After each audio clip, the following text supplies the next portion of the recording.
Okay વિદ્યાર્થી મિત્રો નમસ્કાર. ફરી પાછા નવા દાખલા સાથે મનીષ સુંજડા આપની સમક્ષ હાજર થયો છે. મિત્રો વિદ્યાર્થી મિત્રો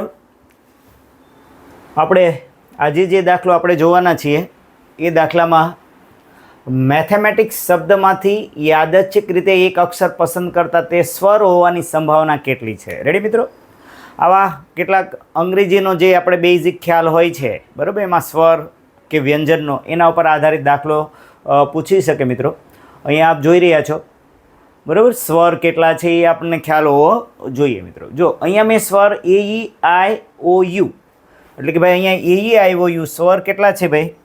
અહીંયા ખાસ જોઈ લો, જે સ્વર છે એ કેટલા છે? અહીંયા સ્વર 5 છે બરાબર. સ્વર કેટલા છે? 5. રેડી? ઓકે. કુલ એબીસીડીના અક્ષર કેટલા હોય? 26 હોય. મૂળાક્ષર એબીસીડીના મૂળાક્ષર કેટલા હોય? 26. ઓકે. એમાંથી સ્વર 5 છે અને વ્યંજન કેટલા થયા ભાઈ? 21. શું થયા? વ્યંજન. રેડી? તો ટૂંકમાં એ ઈ આઈ ઓ યુ એ સ્વર થયા, બાકીના બધા જે બાદ કરતા બાકીના શું થયા? એ વ્યંજન. બરાબર? એ આપણને ખબર હોવી જોઈએ. એટલે ઘણીવાર સ્વરની સંભાવના પૂછે તોય પણ આપણને આવડી જવી જોઈએ. ભાઈ સ્વરની સંભાવના તો 5ના છેદમાં કુલ એબીસીડીના અક્ષર કેટલા છે? 26. તો કે ભાઈ 5ના છેદમાં 26.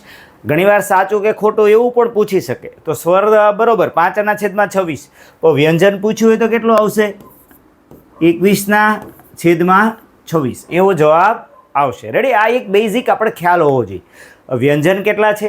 21. સ્વર કેટલા છે?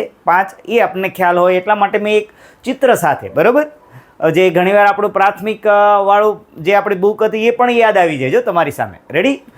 કેવું એ આવ્યો એ બધા જો એલિફન્ટ ને એપલ, એ ફોર એપલ એવું આપણે પ્રાઇમરીમાં કરતા.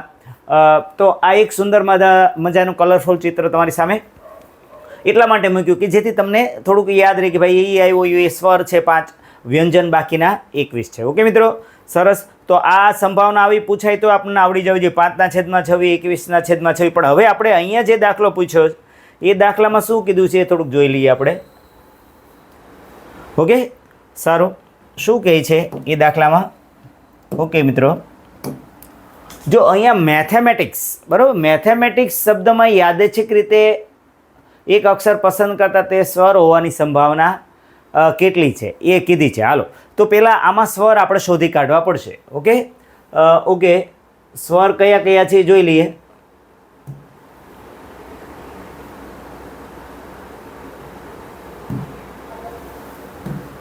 ઓકે મિત્રો, હવે અહીંયા સ્વર કયા છે એ જોઈ લઈએ. ઓકે,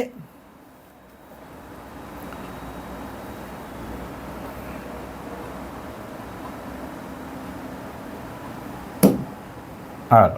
ઓકે, તો અહીંયા સ્વર એક તો એ છે બરાબર. હાલો આગળ જાઓ. એ પછી ઈ છે. ઓકે, પછી એ અને પછી આઈ. રેડી? એટલા સ્વર છે. બાકીના બધાય આમ આ દાખલા મેથેમેટિક્સ અક્ષર જે છે એના માટે બરાબર વાત છે. સારું, તો આપણે જોઈએ કે ભાઈ અહીં પહેલાં તો કુલ પરિણામ કેટલા થયા? મેથેમેટિક અક્ષરના ગણી લેવાના. કુલ પરિણામ કેટલા થયા? 1 2 3 4 5 6 7 8 9 10 ને 11. એટલે છેદમાં કેટલા આવશે? 11. એ તો ખબર પડી ગઈ. ઓકે, તો કે ભાઈ અહીં લખવું હોય તો લખાય. અહીં પહેલાં આપણે એક એરો લઈ લઈએ. ઓકે,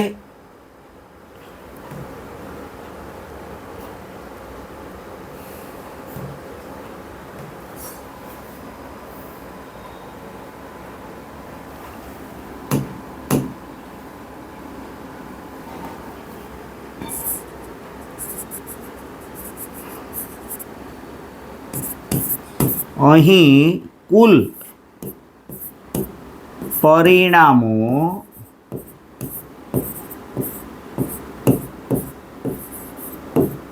કેટલા છે ભાઈ? 11 છે. આપણે અત્યારે સંભાવના કોને શોધી રહ્યા છે? મેથેમેટિક્સ બરાબર. તો કે ભાઈ કુલ મેથેમેટિક્સમાં જે બરાબર અક્ષરો છે એબીસીડી અને એ કેટલા છે? 11 છે. પછી સ્વર કેટલા છે તો એ લખીએ. અહીં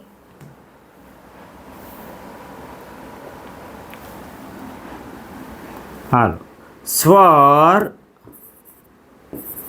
કયા છે ભાઈ? એ, બરાબર. હાલો, ઓકે.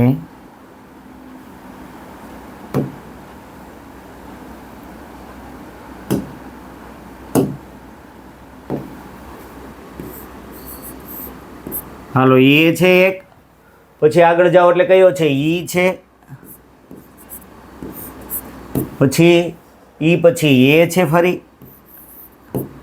અને પછી છે આઈ. ઓકે, તો કે ભાઈ સ્વર એટલા છે આપણી પાસે. એટલે કે ભાઈ સ્વર કેટલા થયા એ જોઈ લો.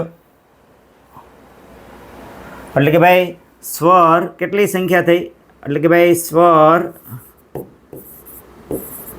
કેટલા છે? 4, બરાબર. 4 છે. તો બસ આપણે ઓકે. તો હવે આપણે દાખલો જે ગણવો હોય તેથી P ઓફ એ બરાબર કેટલા? 4/11. રેડી મિત્રો? તો આની પર હવે બોક્સ મૂકી દઈએ. ઓકે.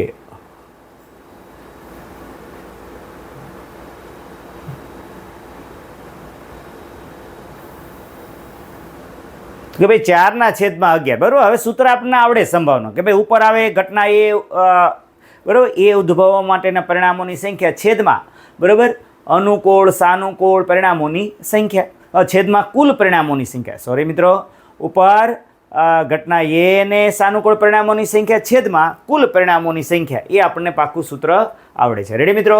તો આ રીતે એકદમ સરળ દાખલો તમારી સામે, બરાબર. ખાસ તો એ સ્વર અને વ્યંજન, બરાબર, એ યાદીમાં ગણિતમાં, બરાબર. અંગ્રેજીમાં તો આપણે ઘણીવાર પણ દાખલો જ્યારે પૂછાય ત્યારે થોડાક આપણે, બરાબર, એક તો પરીક્ષાનો, બરાબર, પ્રભાવ હોય કે એનો હાવ હોય, એને કારણે પણ ઘણીવાર આપણે મુશ્કેલી પડતી હોય. તો આટલું આપણે યાદીમાં લઈશું. સ્વર કેટલા છે? 5. વ્યંજન કેટલા છે? 21. એ આપણે ખ્યાલ રાખીશું. ઓકે મિત્રો? Okay, thank you. મનીષ જોડે નમસ્કાર. ફરી પાછા નવા દાખલા સાથે મળશું. ઓકે.